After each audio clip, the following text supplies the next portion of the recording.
നമസ്കാരം സുഹൃത്തുക്കളെ. ഇപ്പോൾ രാത്രി 11:30 മണി സമയമാണ്. നമ്മുടെ KSRTCയുടെ പുതിയൊരു നഗരത്തിലെ ടൂറിസത്തിന് വലിയൊരു വികസനത്തിന് സാധ്യത നൽകുന്ന ഒരു സംഭവം ഇവിടെ എത്തിയിട്ടുണ്ട്. അതായത് ഇലക്ട്രിക് ഡബിൾ ഡെക്കർ ബസ് 2 ഉണ്ട്. അതിൽ ആദ്യത്തേത് തിരുവനന്തപുരത്ത് ലോഞ്ച് ചെയ്തിരിക്കുകയാണ്. അത് തലസ്ഥാന നഗരിയിലേക്ക് കാലുകുത്തുന്ന ആ ഒരു ദൃശ്യം പകർത്തുവാനായി ഫോട്ടോഗ്രാഫർമാരും മറ്റു വ്ളോഗർമാരും ഒക്കെ എത്തിയിട്ടുണ്ട്. എന്തായാലും കാത്തിരുന്ന് അതിൻ്റെ ദൃശ്യങ്ങൾ പകർത്തുവാൻ പറ്റും. എല്ലാവർക്കും വീഡിയോയിലേക്ക് സ്വാഗതം. തലസ്ഥാനത്ത് KSRTCയുടെ പുതിയ ഡബിൾ ഡെക്കർ ഇലക്ട്രിക് ബസ്സുകൾ എത്തിയിരിക്കുകയാണ്. ഇപ്പോൾ തന്നെ ഇലക്ട്രിക് ബസ്സുകൾ വലിയ ലാഭത്തിലെത്തിയതും സാധാരണക്കാർ കൂടുതലായി ഇവ ഉപയോഗിച്ചു തുടങ്ങിയതും വളരെയധികം ജനകീയമായിട്ടുണ്ട്. സ്മാർട്ട് സിറ്റി പദ്ധതിയിൽ ഉൾപ്പെടുത്തിയാണ് തിരുവനന്തപുരം നഗരസഭ പുതിയ ഡബിൾ ഡെക്കർ ഇലക്ട്രിക് ബസ്സുകൾ എത്തിച്ചിരിക്കുന്നത്. 2 വരുന്നത്.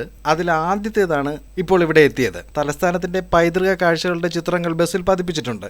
നേരത്തെ തന്നെ മേൽമൂടിയില്ലാത്ത ഡബിൾ ഡെക്കർ ബസ്സിലൂടെയുള്ള യാത്ര തലസ്ഥാനത്ത് വലിയ ഹിറ്റായ ഒന്നാണ്. ഇവിടുത്തെ പ്രധാന ടൂറിസ്റ്റ് കേന്ദ്രങ്ങളെ ഉൾപ്പെടുത്തി ഒരു ദിവസം മുഴുവൻ കറങ്ങുക എന്നത് ഒരു പ്രധാന ആകർഷണമായിരുന്നു. അതിലേക്കാണ് ഈ പുതിയ ഡബിൾ ഡെക്കർ ഇലക്ട്രിക് ബസ്സുകൾ കൂടി എത്തുന്നത്.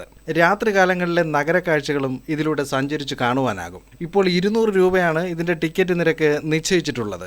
ബജറ്റ് ടൂറിസത്തിൽ ഉൾപ്പെടുത്തിയാണ് പുതിയ ബസ്സുകൾ എത്തിയിരിക്കുന്നത്. ഇനിയും കൂടുതൽ ഇലക്ട്രിക് ബസ്സുകൾ തലസ്ഥാനത്ത് വരുന്നുണ്ട്.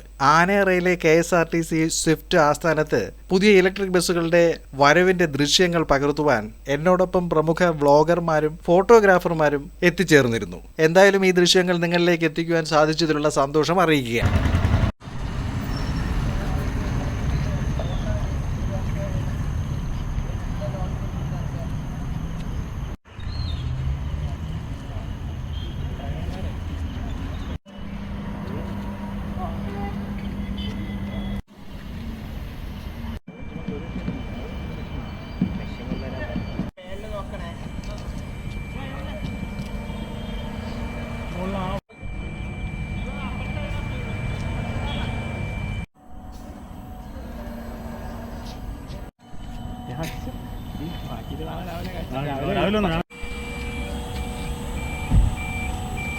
അപ്പോൾ പ്രിയ സുഹൃത്തുക്കളെ, അതുപോലെ തിരുവനന്തപുരത്തെ മറ്റൊരു വിശേഷ കാഴ്ചയുമായി വീണ്ടും മറ്റൊരു വീഡിയോയിൽ കാണാം.